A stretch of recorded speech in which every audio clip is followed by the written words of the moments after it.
guys, welcome to Supercharged Fridays. How are you? You know what happened? I'm a minute late. It's really funny. I thought I went live. I went live and I started speaking for about a minute. And then I realized I wasn't live and I had introduced my guests already. So if you're having a bad day, just think about me. Okay. I feel like a complete and utter fool. And if that weren't enough, look at this. Like, look at this. Okay. It's just, spreading Christmas cheer, come into the comments. How are you?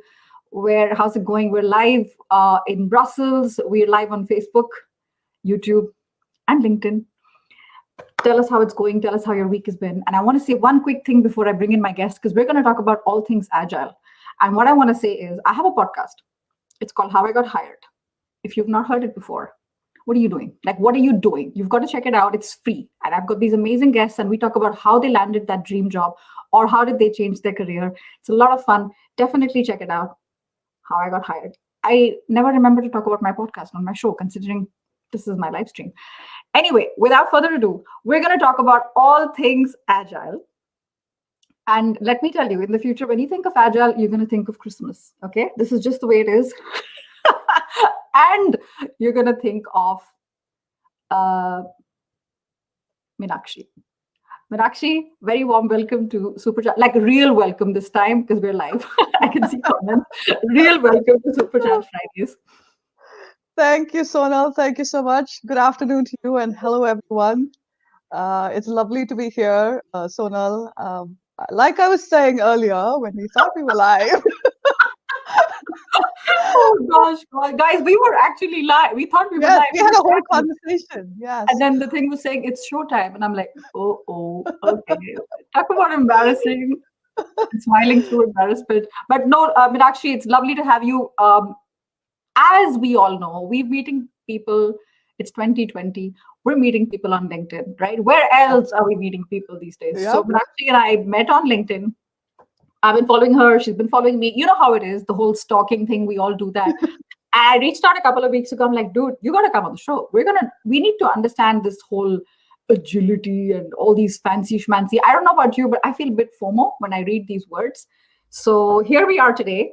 And here we are to talk about all things agile. So before we get started, because we have so much stuff to talk about, I'm going to quickly jump into the comments and see what's going on. I see a little party going on.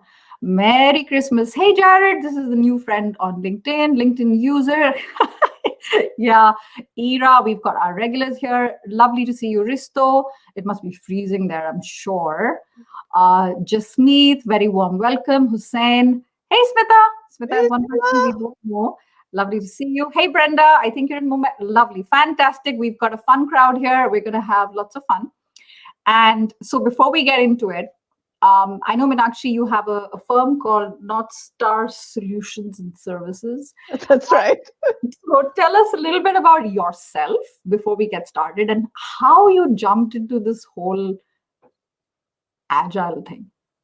Certainly. Thank you again, Sonal, and hello, everyone. I'm speaking to you from Ashburn, Virginia, on the East Coast of the United States. So it's just a little over 8 a.m. On a Friday morning here, week before Christmas. Lovely to be here, and thank you again, Sonal. So my journey into Agile, when I look back, I think that it's been ever since I started my professional life, which is more than 20 years, 22, 23 years ago now. But formally, if I have to recognize a point in time, I would say it's about 6 or 7 years ago. So in terms of background, I have a very multidisciplinary and multicultural experience, born and raised in India, lived in different parts of India, which for those of you that are familiar with India is in itself such a rich, diverse experience. And then I moved to the US about 12 years ago now. And I switched into healthcare, which is where I've been for the last more than a decade now. I started in healthcare, then I was in IT. I'm a trained English as a second language teacher, so I've done that. And then I went to business school, specialized in healthcare management, and here I am today. So when I think about agility, for me, first of all, agile in the technical sense, we'll get into it in a minute. But if you just step back and think about the concept of agility, for me, it really starts with self-awareness and then leading and managing self, and then sharing that, and which is what we'll talk through some of those things. Um, so in terms of professional experience, most of my experience has been in human-centered, client-facing roles, implementing technology, developing technology, and in the human resources field, learning and development, most of that, and then a lot of process improvement, project management kind of work. Awesome. The one other thing I'll say is that I've been really fortunate to work with people from not only diverse backgrounds, etc., but also within companies of all sizes, and also across levels of hierarchy within a company. And that's really given me this perspective of being able to look at something from a 30,000 feet view, and then also zoom into a level of detail that's required at times, depending on what's required. So what I do at North Star Solutions and Services, I work with small and medium enterprises and also mid-career professionals, particularly in the IT and the Agile space, helping them, supporting them in their own professional and career development journeys, and also organizational transformation journeys through professional coaching, training, and consulting. Oh, awesome. Awesome. I definitely recommend that you, after the live stream, that you go and connect with Meenakshi. And also, in the chat, feel free to network with each other. You don't see each other for some time. Get to know each other. This is how you meet some amazing people sometimes. Absolutely. And Meenakshi, before we get started on all things Agile, I do know that you have some sort of group coaching, individual coaching sort of stuff going on. I'm just going to let you speak about it for a few seconds. So in case someone's interested, they can find out how to reach you. Absolutely. Thank you so much, Sonal. And I will say I love this. There are several hashtags for this. For me, it is women supporting women. And the other thing is we all rise by lifting each other. So I really admire what you do here on your platform, Sonal. Thank you for that. Yes, so I do have individual coaching programs and also group coaching programs, and the details of which are all available on my website, northstaratwork.com, that you see here. If you go under services, you'll be able to see the coaching, training, and consulting services listed out. I run really small cohorts of 4 to 6 people in my group coaching programs. And my flagship program is called Personal Agility at Work, and we're going to touch on that today as we speak. That's like it's a 4-week program with just 4 to 6 people in a cohort. And the whole idea is to use these concepts of Agile that's typically used in software development and product development, and how can we adopt those principles in how we work in our own professions and careers. Okay, awesome. Definitely, we'll check it out. So I'm just going to quickly jump in. Hi, Mohammed Samani, Satish. Hey, Jared. Oh, this is lovely. I think you're in the right place, Jared. No pressure, Meenakshi, no pressure. Jared said something. I was looking forward to this episode. So I've been in ITBA, business analyst. Business analyst. 25 years. Oh, fantastic. Yeah, women supporting women, men supporting men, men supporting women. We got to do whatever we can. This year, we got to do whatever we can. And you know what they say? A rising tide lifts all ships, big or small. So we're definitely going to do that. Anil, Adil, fantastic. You guys have rhyming names. Let's get into, there's this series, The Dummies Guy, what do you call it? Maths for Dummies, MBA for Dummies. So Agile, I'm not speaking on behalf of people watching today. I'm speaking on my behalf. So Agile for Dummies. If you were to describe what Agile is to dummies, but I would also say skeptics. I think I'm a bit of both, right? Okay. So how would you do that? How would you explain that to us? All right. I think the real meaning is in the actual English meaning of Agile, nimble. Yeah. When I think of Agile, I don't know why I think of like a ballet dancer, like so flexible and nimble, right? Yes. Is that going in the right direction? Absolutely. Except that it's probably not as pretty as ballet once it's done. It's probably what happens in, in the preparation for the ballet recital But it's not as elegant. when you Okay. actually get into it. Well, so I think the key is I'm going to do a quick history lesson as well, like two Yes, seconds. please. Yes. So it all originated in the manufacturing space, and more than 30 years ago. So if you go back and look at lean, agile, and even some basic concepts of human-centered design. See, I'm a lean, agile, human-centered design practitioner, and that's what I love about what I do, being able to bring all those together. So if you look back, a lot of these things constructs emerged in the manufacturing space, because that's where most of our modern day industrial age problems started emerging, and we started looking for solutions. So that's the historical aspect of it. Agile really is, um, it's all about being adaptive, having the ability to inspect and adapt. So you're constantly observing and learning. And when you're observing, you're not observing with an intent to criticize, but an intent to improve. Mm-hmm. So Mm-hmm. agility is very forward looking. Mm. And being agile involves constant inspect and adapt. That Inspect, and adapt. inspect, and adapt. Okay. Yeah, and being transparent. So when you look at it from a team perspective, being transparent, visualizing your work becomes very important. And these are some of the lean concepts that come in. So going back to your thing, in my work, a one-line definition of being agile or practicing agile principles is incremental delivery of value, Okay. iterative incremental delivery of value. Iterative is the other key aspect. Okay. Can you say that in English? I'm sorry. You're being so patient with us. You're dumbifying it for us. But So, in case but, somebody who's watching, let's say Meenakshi, it's so not it's their a loop. English is I not their think that first language. okay, yes. So the easiest way to look at it is, you do something, you learn something, you do something, you review it, you learn it, then you apply the learning. So Okay. that's the iterative aspect of it. Uh-huh. And the second piece is you're not trying to, you know how if you have a full 7-course meal, let's say you're at a buffet and you have a 7-course meal, everything on your plate, you don't eat like that, right? You attack it one portion at a time. So that's the other piece of incremental. So if let's say you're going to build a website, you don't start with building the whole. You can't imagine having the whole website in one shot.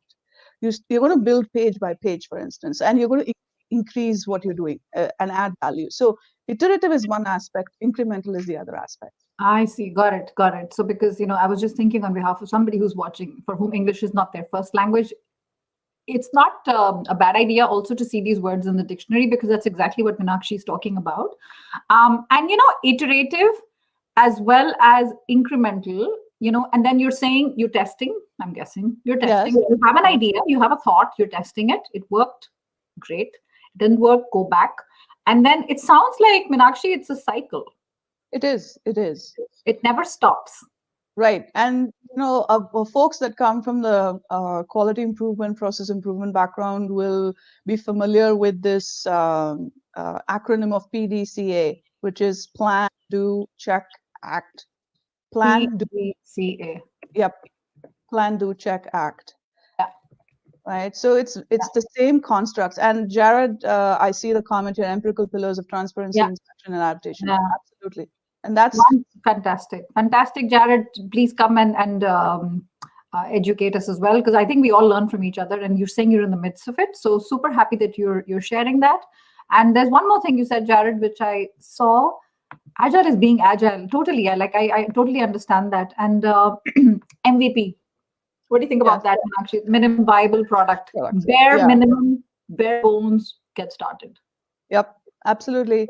The metaphor that always comes to mind for me when I think about it is when I'm using my GPS in my car, and I don't know where I'm going. It's a new place that I'm going there for the first time, and it's happened to me a lot of times when I'm in a parking lot of a supermarket and I'm trying to go somewhere else where I'm going for the first time, and then my GPS keeps spinning.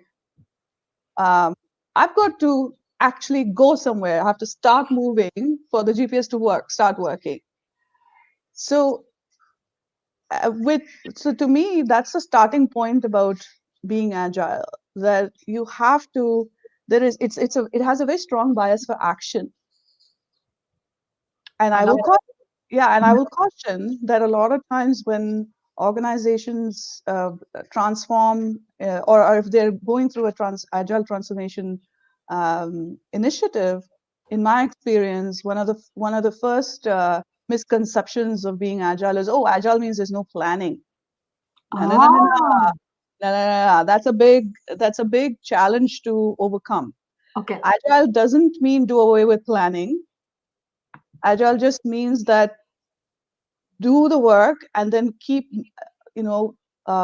observing and learning from that, and be flexible enough to course correct. Uh-huh.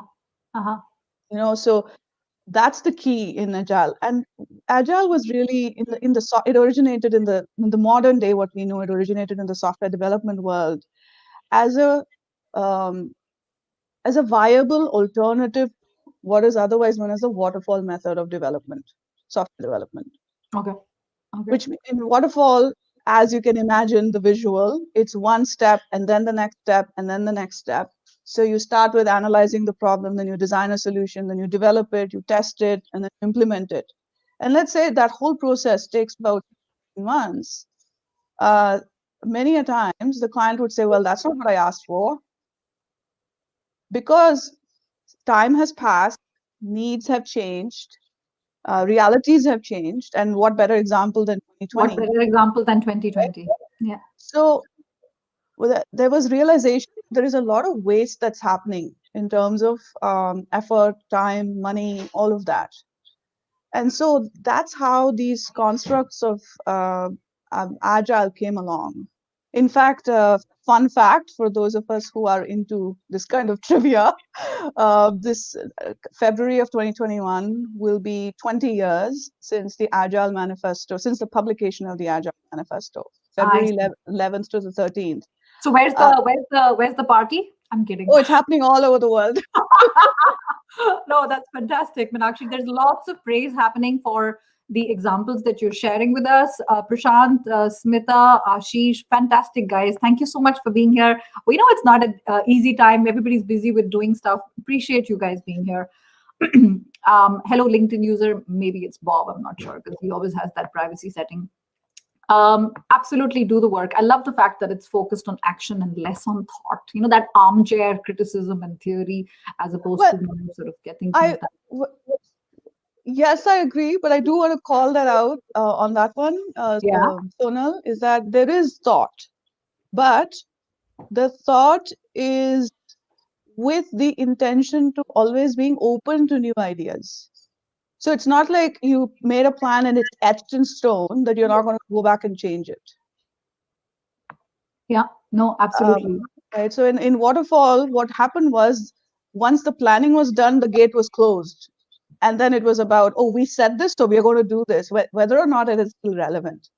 And in Agile, you keep checking, is it still relevant? Is it still relevant? And there is periodic feedback with the client. And so the client, it's a co-creative process, which is where the elements of human-centered design come in, because you design a solution in conjunction with the client and all of the other stakeholders.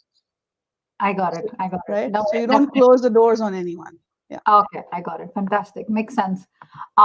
And waterfall is all about getting the requirements, planning it out, and Yep. executing, which never happens. That is so true. Everybody smiles when we say that, because at the end of the day, people, right? It's unpredictable. So I'm not sure if you would love for you to put your name in there, LinkedIn user. I'm guessing you're Gregory because I'm seeing the comment. And this is a fantastic point, Gregory and Jared. We're going to be talking about this today because we want to know what's in it for us, right? At the end of the day, we're all selfish human beings, Meenakshi. Come on, we're doing this. It's great. We want to know what is in it for us. What's in it for me? What can I get out of? What can I get out of it? So fantastic. So we have an idea. We spoke to you. We have an idea of what Agile is. An idea. Some of us have more of an idea. Some of it have less. Let's talk about what personal agility means. When I say in my experience, in your experience. So as Meenakshi, what does it mean for you? And we chatted about it before, and you gave example, three particular aspects or three pillars, let's say, that you want to focus on, particularly when it comes to personal agility. So yeah, talk to us about this, Meenakshi. Absolutely. This came about as a result of discussions that I've had with former colleagues and current coaching clients. And where I landed for me was um, I'm a nerd, self-confessed nerd, but I'm We all are. The fact that we're listening to you right now on a Friday, we are loving this. Please give me lots of likes and hearts and applauses if you're loving this, because Meenakshi is giving us her time. But yeah, sorry, go on. no. So, and for me, it's I'm equally interested in theory and practice. So the more I learned about Agile and the other frameworks within Agile, Scrum, Kanban, those are the ones that I'm most familiar with. There are many other, from a Yeah. technical perspective, there's a lot of other frameworks as well. What I realized was, and then when I started my professional coaching journey, so as you know, that's the other place we met, right, Sonal, with Coach Arya. So um, I realized that the concepts that we talk about in professional coaching, right, curiosity, empathy, respect, I found that these, if you look at, in fact, the 5 basic Scrum values are focus, openness, respect, courage, and commitment. There are so many parallels. And when it talks about teamwork, Scrum says teams are usually 7 to 9 people, and it's anywhere from 3 to 9 people, and it's considered to be a self-organizing team. And what does that mean? The team chooses what they'll work on, and the team makes a commitment. And once they make a commitment, they stick to it. So and then these all tie back to the values. And so the more I started looking at, okay, how am I adopting these principles in my own life and in how I work and operate? Before I say that, I get into that, I want to just share one more observation that I had. In my corporate life until last year, which I mean, I had a full-time job until last year, which I left to start North Star. One of the things Courage, courage. That takes courage. yes, yes, and Bravo. a lot of support. So yes, absolutely. Um, what I realized was in all of the work that uh, I was doing and my colleagues were doing and my team was doing, the principles that we adopted, and we were an agile shop, quote unquote, an agile shop at work. Everything that we were doing, all of the agile principles was practiced only when I say in an outward direction. What I mean by that is we practiced being agile in servicing our clients, in doing our work, focusing outward, right? But if I were to take that mirror and point inward, I found that in in managing our own task list or our own work or how we operate, we were still doing waterfall stuff. So it was all, it had to be like, for example, nowadays, and I was just sharing this with you before we started, right? So as a solopreneur, I do a lot of public facing webinars and programs, things like that. Now I walk into each of these video sessions fully prepared to just self. So my assumptions are, I no longer assume that there are going to be attendees. You mean you're going with the assumption that maybe no one is No watching one will show up, and that's fine. and you don't care. Yes, but I made a commitment to be here to spend this time, and I have put out the invitation, and so I'm going to respect my commitment, and I'm going to be here, right? But there's also the concept of being agile. That I'm open to all possibilities.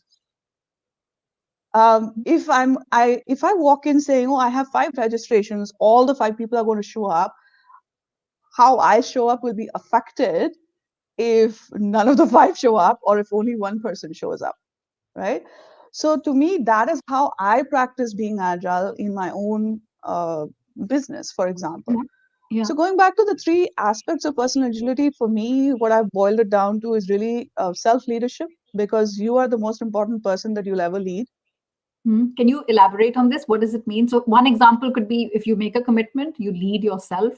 It's very easy, maybe, I think, Meenakshi, to lead. Sometimes it's easier to lead others or practice the agile methodology on others like clients. But like you said, facing the mirror and doing it on yourself is a whole different ball game, which is where our coaching hat helps us.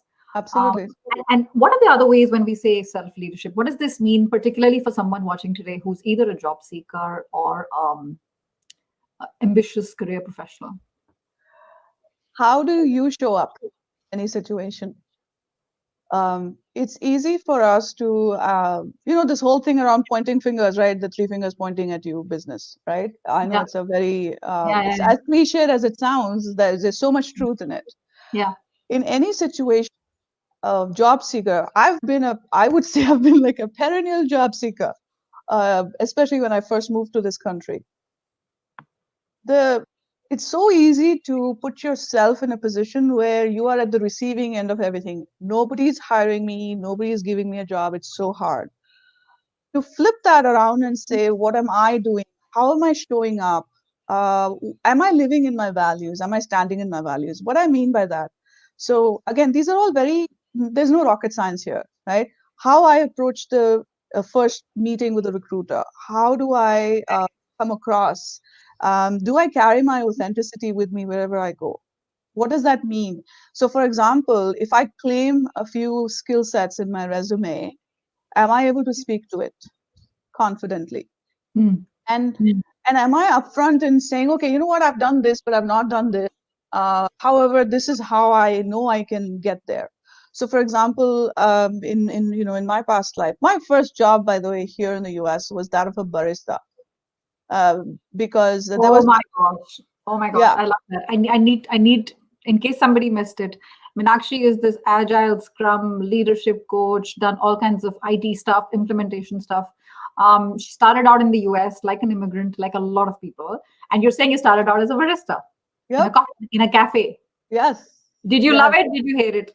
I loved it because I love the anonymity of it, because I couldn't do something like this in India, because the Judgment. concept of dignity of labor is Yeah. is Yeah, yeah, different, right? yeah. And the other thing was, this was such a fantastic opportunity for me, because so many business meetings would happen in coffee shops, right? So I would meet so many professionals. It was such a great opportunity for me to um, kind of wet my toes, if you will, in the workspace in the US. I had a lot. See, I had a very strong personal network, also because I couldn't work when I first moved here. So going back to being agile, always being present in the moment and looking for opportunities to learn. Every interaction, every conversation is an opportunity to learn. Every single one of them. You're absolutely Absolutely. right, but need to be just be aware of it firstly. Be conscious of it. Whatever we're saying, you'll have to go dig a little bit deeper.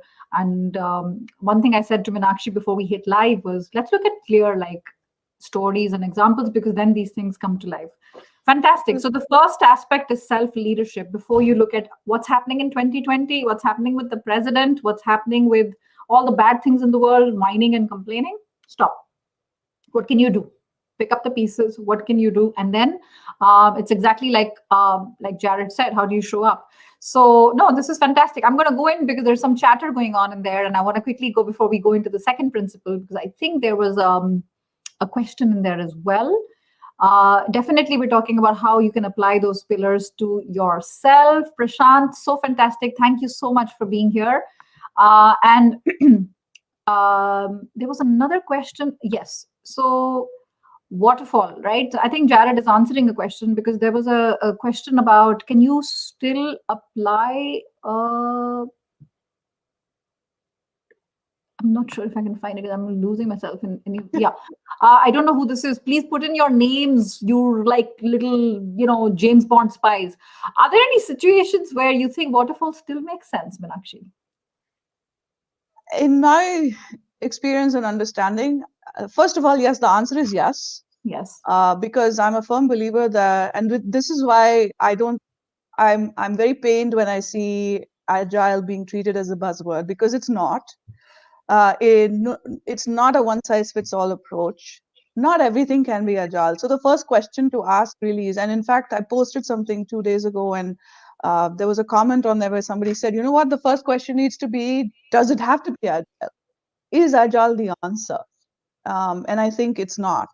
And that's what a lot of organizations, especially small and medium organizations, businesses, the leadership wakes up one fine day and they make a declaration that everybody's going to go agile, and then people are sent for trainings, and then from an HR perspective, all those titles are changed, project managers become scrum masters, and so on and so forth. And there's this big, huge, hot mess. So the short answer is no, there are situations where waterfall will still make sense. And the first thing that comes to me in mind is construction projects. If you're building a bridge, yes, you do build a prototype, but you don't say, well, I think the bridge needs to go here after you put the first pillar up. You don't suddenly change the orientation of the bridge. So construction projects, for example, those are, and any policy decisions, the governmental policy, public policy decisions, the arriving at a policy is a lot of iterative work. But once it's there, implementation of it really is a mix of waterfall and agile, because you do take public feedback into account. But those are some instances that come to mind where waterfall methods still work. Perfect. I love that. Anybody who says this is the answer to everything, whether it's agile, whether it's this coach, whether it's this person trying to sell you something, snake oil salesman, whatever, your antenna should go up, right? These little antenna with little sparkles, they should go up, because you're very right. And actually, life is a lot more complicated than that. So absolutely love that. Ira, you are so kind. Absolutely love that you are here.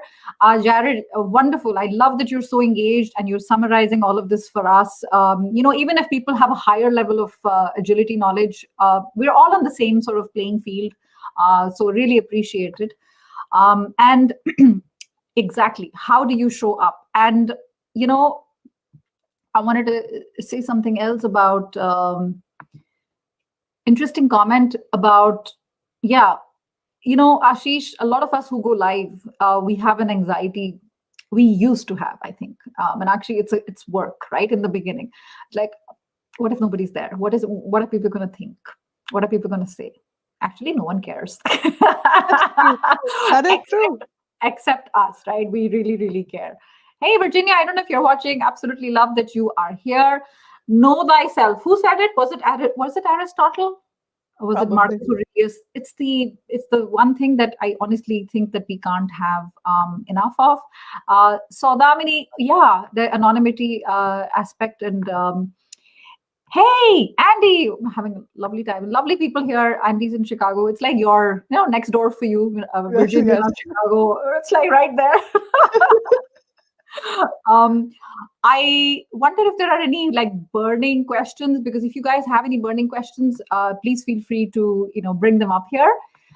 So a quick recap. We were talking about different aspects of personal agility in Meenakshi's experience, and the first thing we talked about is self-leadership. Yep. There is a second one. The second aspect for me is self-care. And again, this cliched images of spa days popping up, then that's not what I mean. Although I wouldn't mind the spa day one day. Self-care really is knowing, again, it's all rooted in self-awareness, knowing what you're good at, knowing where you need support and where you need to lean in, and acknowledging that. And that's where your courage comes in.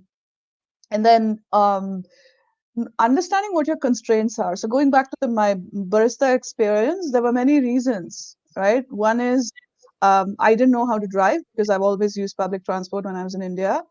And where I lived didn't have public transportation, which meant I had to not just know how to drive, but also have the finances to own a car, to buy a car. So, but at the same time, the day I got my work permit, I said, I need to go get a job, because I had already spent 2 years, or almost 2 years, staying at home because I couldn't work, because I didn't have the right visa.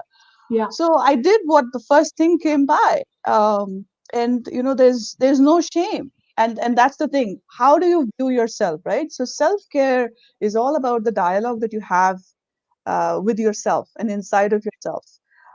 Each of us has, and from a in the field of psychology, you talk about self 1 and self 2. Each of us has this inner critique and that inner voice. You have each of us has a saboteur within us. Which do you, which Feed. one do you feed? Exactly. What you feed is what will grow. So self-care is managing that inner dialogue, and in the context of how do you want to show up in the service of others. Agile is being agile. A big part of that is servant leadership. Scrum masters, or Scrum leads, the main purpose is to remove impediments for the team. So you are in service of others, in helping them and supporting them move forward. So unless for me, the catch line is there. Self-care is because you can't pour from an empty cup, Yeah. Yeah. right? So unless you know yourself, know what your boundaries are, know what your non-negotiables are. So again, understanding of your own values, what you represent, what you stand for, knowing all of that, right? So Yeah. that's the second piece, and it's important because it supports your leadership. Yeah. So that's the reason why I sequence them this way. So it's self-leadership, self-care, and the third point is um, self-promotion. And I know, Sonal, you and I have talked about this. So there's this whole thing around um, the imposter syndrome, confidence gap. All these are all buzzwords, right? What is it at the bottom line is, to me, the one line for self-promotion is your value is not just what you know and what you have, but what you share. In fact, the former CEO of IBM, I'm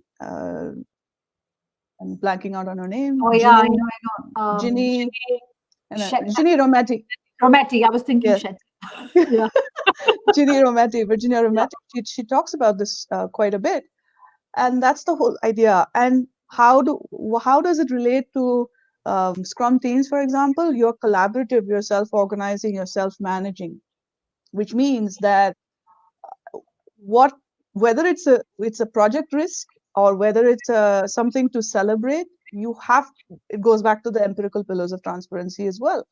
So sharing without the fear of retaliation, and that's a whole another concept of psychological safety. The point is, self-promotion, as much as the word has such a negative connotation, it's really uh, what's a phrase I'm looking for? If it's true, it's not bragging, Yeah. right? Yeah. Yeah. I'm Yeah. borrowing it from the I Am Remarkable workshops by Google. If it's Yeah. true, it's not bragging. Yeah. So it is about sharing your value and knowing how to do that, and that is self-promotion. So to Yeah. me, Yeah. all of these kind of tie back to the Scrum values, to the Agile Manifesto values, and that's how I practice agility in my Yeah. own business and in my own life. Yeah, absolutely. And a lot of people think it's a very cultural thing. Um, People from this part of the world don't like to talk about themselves. I think I disagree with. I think it's also. I've seen it happen in so-called, developed countries as well. There's gender at play as well, where women have a little bit more sort of altruistic. But I think, Meenakshi, what you're saying is when it comes to self-promotion, I'm thinking two things. One is, what's the point of thinking that you are the best guitar player in the whole world if nobody knows you? Exactly. You're on Exactly. stage, you're performing, and the only people watching are probably the cleaners in the stadium. Like, nobody knows you. What's the point, right? So, and it's almost like it's your duty to tell people because you could be bringing joy to them. And the second thing that I heard you say was, it's not bragging if it's true. And I think it also comes down to your intention. Yes. You talking about it so somebody will buy from you, which is fine. At the end of the day, we have a business. We are not here, just as a nonprofit. We have families to feed, all of that. But is the intention purely thinking, what can I get out of this person? What's in it for me? Yeah. Or is the intention, I think this can help. Let's collaborate, increase the size of the pie, make it good Yes. for everyone, the Yes. rising tide, all of that stuff. So we all have our days when we have good intentions, and we all have our days when we think, what can I get out of it? And anytime, Meenakshi, I've thought, what can I get out of it? It hasn't gone anywhere. Absolutely. So, And I want to plug in two principles that when I started North Star. Those are my two operating principles.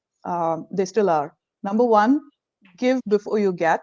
yes, yes. Number two, collaboration. I'm sorry, number two? Collaboration over competition. Collaboration over competition. Fantastic. No, these are absolutely, I think we're coming to the third pillar, which I think is super relevant for particularly in the, ambitious career, professional, job seeker, even business owner space. I'm just going to Yes. get there in 1 second, but I see some juicy stuff happening in the comments. Ira, it happens with all of us. I think that it's perfectly normal. Yeah, Jared, I'm connected with people, and I think there's something to do with your privacy settings when somebody's face isn't showing up. Paulo, hola, in Brazil. I've been working as a project manager, and I have used different concepts, Lean, Six Sigma. Now the market is focused on Scrum and Agile. What do you suggest? Go for a training on these new concepts, try appropriate one in different projects. I see there's an answer from Risto, but Meenakshi, what do you think? Training. Yes, this is it's a big one. Yes, the certification market is hot, right? It's so hot right now. Yeah. Yes, and you have different companies offering it. So you have the Scrum Alliance certifications, you have the Professional Scrum certification, so you have the CSM, CSPO, so that's a Certified Scrum Master. So for those of you who don't know this, in Scrum in the official format was first published in 1995 by Jeff Sutherland and Ken Schwaber. The two collaborated and they actually codified it and published it. And ever since there's, the first Scrum guide was published in 2010. The reason I'm going here is the two of them, what first started was Agile Alliance and then split off. Then both Sutherland and Schwaber, they started their own outfits. And today you have those two streams of certifications. Yeah. So you have the CSM school or the Certified Scrum certifications, which are the more popular ones and the more expensive ones. Then you have the professional Scrum ones, which come from scrum.org. And that's the outfit that Schwaber started. Yeah. And you will see that those ones are called PSM1, PSM2, Professional Scrum Master. That's the opening ladder, if you will, rung on the ladder. So in terms of certifications, you really have to make those decisions based on the local market. So if you are like, your question was from, you're in Brazil right now. Yeah. So look at what, from a job seeking perspective, what companies, employers are looking for. Because a lot of these job descriptions, if you see, some of them will say that this certification is a required qualification. Yeah. See how many of those are coming your way. Now, given the fact, Paolo, that you're already, use Lean and Six Sigma concepts, learning and picking up Scrum and Agile is not that difficult. In fact, they borrow from each other from a conceptual standpoint. But in terms of finding your next gig, there are several different ways of looking at it. One is, are you currently already employed? If you are, then take advantage of tuition reimbursements and things like that to get your certifications. Of course, there are terms and conditions that come with it. If you are currently unemployed and looking for your new job, then there are, at least in the US, for example, there are companies that offer a deep discount for people that are in between jobs to help them, give them a leg up. Perfect. Thank you so much. Yeah, so look for places like that. And right. Paolo, there will be heavy subsidy for a lot of training. In fact, a lot of companies, particularly cash-rich companies, have gone out and given a lot of their courses for free as well, or very highly discounted. So definitely worth checking out. I will just want to add one thing here, Sonal, really quick. Yes. Because of the current pandemic situation, a lot of these programs are now virtual. So that means that you can actually take advantage of the companies from the US, for example. Yeah, I understand. No, it makes perfect sense. It's so sad that it took a pandemic for them to realize that it can be virtual, because you and I were in a coaching program before the pandemic and it was already over Zoom. And Paula, you also have advice from my dear friend Risto here. It's not wise to run after each and every new. Yeah, we totally, absolutely agree with that. To clarify, the recent competencies are useful, and then add those elements.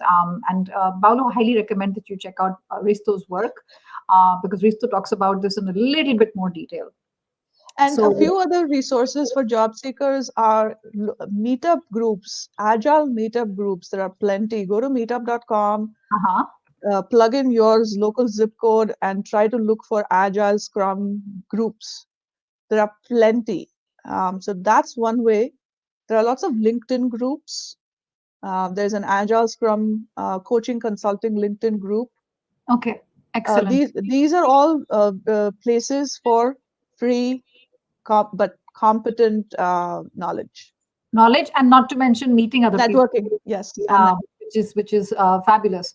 Ira, I see you have a question. I'm going to do my best to answer it, but at the moment, let's continue. We've got this one, which is my favorite part of today, the third principle, according to you, which is in terms of personal agility. Talk to us about it. Carol Dweck. Carol Dweck, yes, Carol Dweck, Dr. Carol Dweck. She's done pioneering research in the field of growth mindset. It was really popularized by Satya Nadella once his book hit refresh. The first one came out a couple of years ago. What I love, and please check out the Carol Dweck's TED Talk. It's TED Talk. called The Power of Yet. Yes. Mind blowing. Yes. Just imagine whatever you say, I can't do it. Just add the word yet at the end of it, and just see how it transforms. And how it relates to Agile, like we said at the beginning, it's incremental, and it's iterative, and it's incremental. I want to take a moment here to dwell on this a little bit. This has been a mind shift for me, a mindset shift for me that I intentionally did, I want to say about 2-3 years ago. And it's strengthened in my solopreneurship journey. Most things that I'm doing I'm doing them for the first time. And I'm a student of science. So as a student of science, I said, it's an experiment. Do I know what it's going to come out as if it's an experiment? No. Do I know what I want? Yes. But do I know what's going to happen? No. So instead of labeling some outcomes as success and failure, how about I just say it's an outcome, right? And that means that I'm going to get some outcomes that I want, that I had planned for, and I'm going to get some that I don't like, or I don't want, or they're very inconvenient. And that's what typically we label as failures. Now, that's also the power of retrospective. We'll get into that in a minute. The point is, if I start viewing everything as an outcome, then number one, I'm less emotional about it if it's not an outcome that I liked or wanted or planned for. And two, my mind just opens up, because then I'm operating from a place of curiosity and learning. And then I'm saying, okay, this is what I did, and this is what the outcome was, exactly like a science experiment. So I'll tell you, how I started for North Star, I knew what all I needed to do, because I intended for it to be a virtual business. So I'm like, this is pre-COVID, and that's the one thing I had less to worry about during COVID for me. Yeah. But the point was, I knew that, okay, I needed a website, I need for a social media presence, I need this, I need that. And I'm not going to have everything in a day, in a week, or in a month. The point is, again, and then I said, oh, a website. I don't know how to build a website. I sat there saying that for 2 months. And then one fine day, I just went ahead, registered a domain, and I said, okay, how do I build a website? And it started. The point is, I can't do this yet. So treating everything as an experiment, keeping your mind open, and also being kind to yourself. And this is where the whole self-care, self-compassion component kicks in. So the reason, to me, growth mindset really ties back to Agile is it focuses on the iterative aspect of it. It focuses on the incremental aspect of it, and all of the Scrum values, because you're focused, you're committed, but you're respectful, and you're open about it. You're open to possibilities, and that's why this whole concept, though, is so powerful, because it also defeats your self-saboteur inside of you. No, that's it's very powerful, and I'm getting very supportive comments for that. Hi, Malaika. It's I think it's potentially life changing It is. It because if is. you are debilitated with a handicap and you're thinking this is a disability, this is a handicap, I can't do this yet. Yes. Three A word with three letters, and how much Yes. power is in those letters. So words matter. The thing that Absolutely. Meenakshi said, the words we use for ourselves matter even more. I feel like they have more weight when we use those words for ourselves. Exactly. And you're experimenting. If you're stuck with goals, you feel stressed because you didn't meet them, right? And then um, too focused. There's something about too focused, which is the opposite, I'm guessing, of agile. Too focused. Yes. And see, the thing is, when you get focused, is uh, okay. So I'm going to step back. Um, in the world of human-centered design, there's this concept of divergent thinking and convergent thinking. So when you're in the exploration phase, you are in divergent thinking because you want to take into account all different possibilities and dependencies and all of that. And once you've agreed, okay, this is the area that I'm going to focus on right now, then your focus is undeterred for that. And we run in sprints, right? So you chunk up the whole project into 2 week sprints. And if once you've agreed for the first 2 weeks, this is what I'm going to focus on, you don't waver because you know you're going to do a retrospective, figure out what went well, what didn't go well, what have you learned. That's the key. And then use that learning when you tackle your next sprint. It's beautiful. Fantastic. Um, and Meenakshi, with people watching today, we've shared a lot of stuff, and we're coming close to, like, we have another 9 minutes to go. Talk to us about what you'd like someone who's going through a little bit of a hard time right now, whether it's job search, whether it's running their own business, whatever Mm. it is, and how can, without getting into specifics and the technical aspects of it, but how can learning something about, like, agile, how can it help them today, like with our talk? It's a pretty loaded question. Yes. No, I understand. I think, first of all, Agile is leave all the technicalities, the software development, product development, all of that aside. It is really it's a mindset, and it's rooted in curiosity, respect, empathy, and and this quest for learning. To me, it's a lifelong learning process. So it is not rocket science. It is none of those. It's not a buzzword. It is, and I don't think it's even that new if you look at it. I mean, so if you go back and look at our ancient wisdom, whatever culture you come from, ancient wisdom carries a lot of this.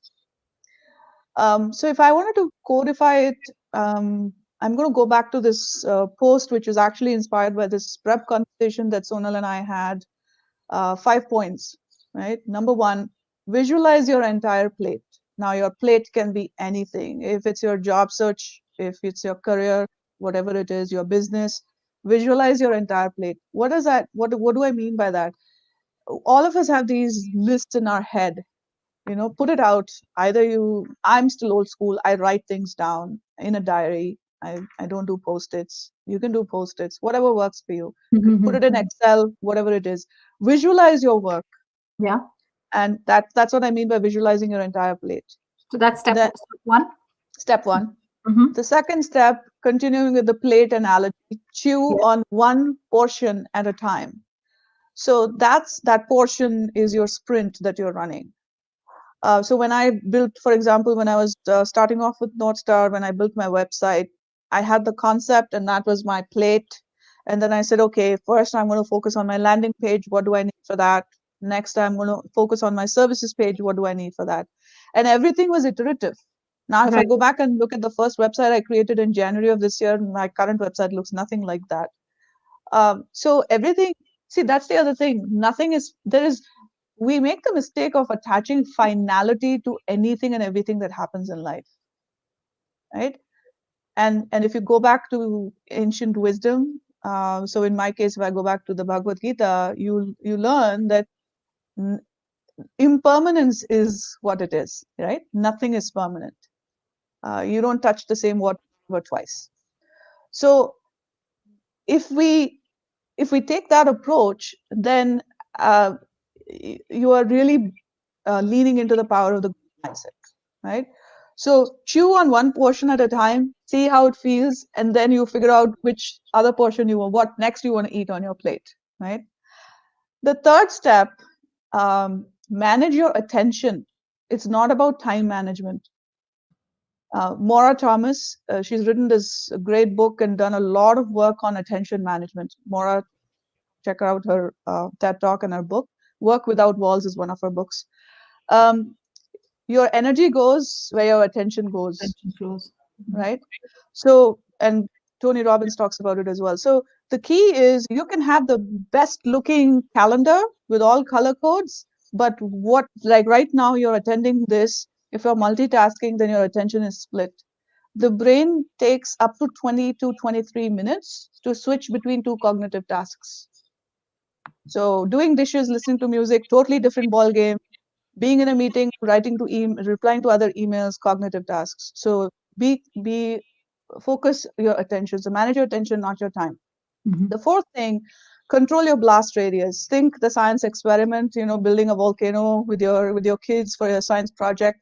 Control the blast radius. So what do I mean by that? Whatever it is that you're undertaking right now, become self-aware of what your priorities are, what your values are, what your constraints are, and work within that. And so that allows you to inspect and adapt. So control the blast radius, inspect and adapt. The fifth and final point is very powerful, retrospectives. Hindsight is perfect sight. But how do you use your hindsight, right? And then somebody, actually, one of my colleagues at Lean and Agile told me about this. There's a reason why your rearview mirror is smaller than your windshield. But right? It was so powerful. It's such a powerful metaphor. Could you repeat that, please? There's a reason why your rearview mirror is smaller than your windshield. Can you drive safely without a rearview mirror? Probably not. But can you drive only looking in the rearview mirror? Absolutely not. Right? So looking back to look ahead, this is one of the most recent coaching programs sessions that I've done. The concept of feed forward, right? None of this is I've taken from work that's already been done. So this is not, I'm just kind of consolidating all of this. I'm not claiming copyright to any of this. Yeah. It's not learning. Yeah. Right? You adopt it. So how do you practice? So retrospective is a big part of Scrum way of working and Scrum teams. And always the focus is on, yes, you did that, but how long are you going to wallow in that, right? So move forward. What can you do from, what did you learn? So one of the popular retrospective techniques where you says, and this is one of my favorite questions that I ask a lot of people is, what is the one thing that you will start, stop, and continue doing? Right? It's a forward, just like coaching, it's a forward-looking conversation. So using retrospectives in a feed-forward manner. So those are the 5 things, right? Fantastic. So visualize. I'm going to go through them again right now because there's so much that you shared. I'm going to help you to summarize them, because this one I want to say, because they say, right, hindsight is always 2020, and it's a little bit weird to say that because we're in the year 2020. It has 2 meanings, and 2020 meaning 20/20, the perfect vision, right? So obviously we know that hindsight is always 2020, but what are you going to do about it? Because I think what you're saying is, Meenakshi, there's very different fields. If you are dwelling on the past too much, chances are you might need therapy, not agile coaching. You know what I mean? And if you want to look forward, then it sounds like agile is the place to understand it better, feed forward, all of the beautiful stuff that you're sharing. And yeah, I just wrote all these down, and I'm going to do a quick recap because this is fantastic stuff. You're getting a lots of praise in the chat. So absolutely, I'm so happy that you're here. And there was a question here as well.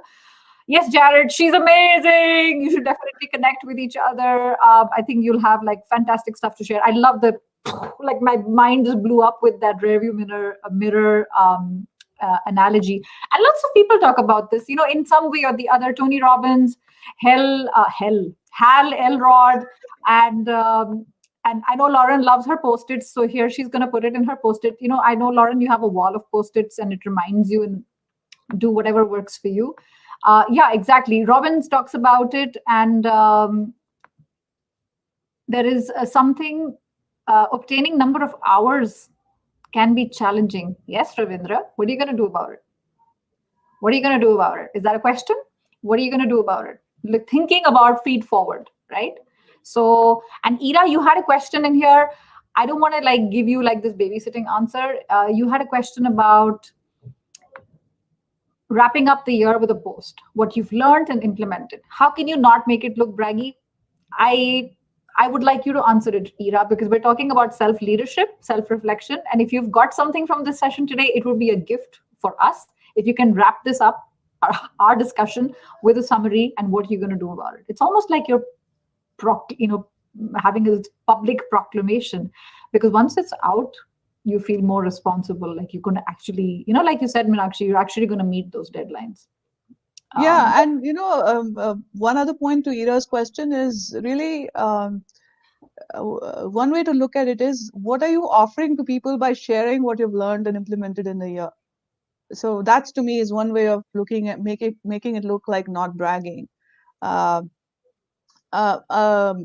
because you're documenting them. You're talking about your journey, right? And Yes. it's not so much about, hey, look at me, everything's so, people read through that, and you'll get a bunch of unfollows and unsubscribe. Is there anything wrong with that? No, there's nothing wrong with that. It's just that be very mindful, and like Meenakshi said, self-care, meaning here, which one are you feeding? Because the one that is more, look at me, is usually coming, I don't know, Meenakshi, at least I don't know if you think so, but usually that comes from fear. I'm not enough. In some way or the other, I'm not enough. Yeah, I agree. Yes, Jared, what are we going to do about it? And I know, Jared, you speak French. May say, ça la question. That is the question. That is the question. So, Damini, I couldn't agree more, because recently she was reading an article that talks about how we need to take emotions out of the equation, right? Out of failure and problems. We have to be solution scientists. Yeah, because those guys are not high on the emotion spectrum, at least. And they think about this approach, and that definitely helps to control your anxiety. If this session helps even in a fraction way to help you control your anxiety, then Meenakshi, your job and my job today is done. Like, we are done. So I'm going to do a quick recap, and I'm going to let you do a quick recap, Meenakshi. So the first thing we said was, as somebody who's going through a struggle, you got a problem, you got a situation, how are you going to manage it? The first thing, visualize your entire plate. Visualize your entire plate. Yeah, let's say you got a bunch of food in it. Okay. Yes. And then chew on one portion at a time. You know what's really funny, Meenakshi? In reality, we do that. Like, if we have, let's say, a huge tray, and there's some Mexican and Indian and Chinese. Firstly, let's be prepared. Our tummy's gonna say, "Oh, bye-bye." But it's also like, we don't eat multiple things at the same time. We always take, so naturally we're wired that way, right? But something happens in our outside the food arena. Exactly. No, except when that is true. Except when we do this hodgepodge, especially when we are in a tough spot, because then we think about all the things that are going wrong at the same time, and then we want to solve all of the world's problems at the same time, and that's when we are really not being kind to ourselves. And yeah, no, absolutely. And then the third one, which you said, was manage your attention, not your time. Not your time, but your attention. And that is going on Lauren's post-it wall. I love this technical word, control your blast radius. You're going off. Where all are you going off? What are you going to do about it? That's where I think that's more when the action mindset comes in, I'm guessing. Yeah. And it allows you to inspect and adapt, and this is also someone who was talking about being coming from the lean background. Whenever you're making improvements, you want to only change one thing at a time. Otherwise, you'll never be able to find out what caused that improvement, right? So when you're cooking, for example, you think, oh, I need to fix the salt in this. If you add more than 2 ingredients at the same time and something changes, you wouldn't know whether it is because of ingredient A or ingredient B. Right? Yeah, that's a great point about controlling the that is why you have, yes. So whatever it is that you're doing, job search, your career development, whatever it is, once you visualize and then you narrow down, and then that's how it'll lead you to helping you control your blast radius, because then is when you can inspect and adapt. Correct. Makes perfect sense. And finally, the last thing we said is look back, but look back to move forward, or something like that. You said, right? Look back to look ahead. Look back to look ahead. Do Fantastic. feed forward retrospectives. Feed forward. I have to say I'm learning a lot because I'm in the middle of a project, Meenakshi, and just the thought of it. Imagine a balloon deflating. Just the thought of it gets me like, I just want to lie down and just, put on some rubbish Netflix just to avoid it. Right. And then I'm like, no, gotta get going. There's some internal deadlines. But looking at it from what you're saying, it's not like you said rocket science, but putting it into these bite-sized chunks and saying this worked, this didn't work. What am I going to do about it? And the classic with timelines. I can't believe I haven't done that. It's so funny because I would have suggested this to my clients, but when it comes to myself, it's like, Yes. no, this is a huge, massive learning. Wonderful. So I think that we're over the hour, but there was so much. We got so much out of it. If you guys have any other questions, let us know in the chat. Meenakshi and I will see the chat later. But definitely, check out, connect with Meenakshi, connect with each other, write a personalized connection request, get to know each other a little bit. This is the way, you grow and you find other people who are similar, like-minded and have similar interests. And even if they don't have similar interests, they may have something that you don't know that you can learn from. And this is modern day networking. You can bump into each other. It's like, imagine you're bumping into each other in a conference. This could be like that physical conference, except that it's virtual. And definitely connect with Meenakshi. I highly recommend it. And a last thing I wanted to say is next week is Christmas on Friday. I've been going live every single Friday. I don't want to stop, so I'm not going to stop. However, it's Christmas, right? If anybody's still watching, I don't even know if you're watching anymore. I don't care because we have people who watch, the replay. I will be there. Now, nobody might be there. Everybody's busy, but I'm doing it, number one, for selfish reasons, because I don't want to stop my streak. I want to go live and I want to have a big thing when I have the 50th, which will be, I think, New Year's Day. But the other reason is, I think there's a lot of sadness in the world today. I mean, I know that, right? We're all going through it to some degree or the other. We're going through it. So if you're feeling alone, you're all by yourself, you're in lockdown, in your apartment, in your house, you're not alone. You're not alone. We're going to hang out. We're going to talk about whatever it is you want to talk about, career related. So I'm going to be there same time next week, Friday.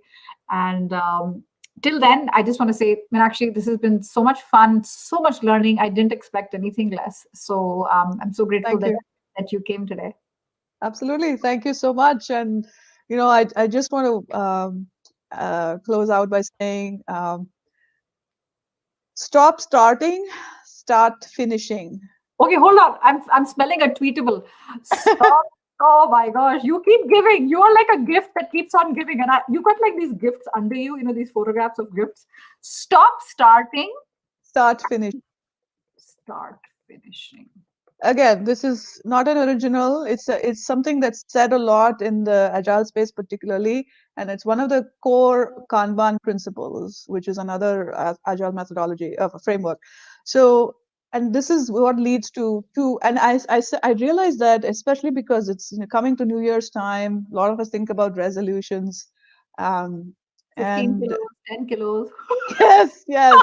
So we end up, thinking about starting a lot of different things. So again, going back to visualizing your entire plate and focus on finishing things as opposed to just starting things. In that context, I just want to share these two key operating principles. Number one, progress over perfection. Yes. And two, direction is as important as speed. Okay. You can't just go charging and in the wrong direction. So, would you say it's more important? I would say it's as important. As important. Yeah, or you can say it's more important depending on what you're charging towards. If you're going towards a well, I would say slow down and turn left. Yeah, well, wall, same thing. You don't want to go charging. Yeah, I got it. Fantastic. Direction is as important as speed. You said stop starting, start finishing, progress over perfection. I'm going to put that down as well. Fabulous. Meenakshi, this was so much fun and so much education and so much value. Hugely appreciative. Thank you so much. I'm going to get off the live, but do hang on. Thanks, guys. Take care of yourselves. See you next Friday on Christmas. We'll be here. Have a lovely weekend. Bye, everyone. Bye.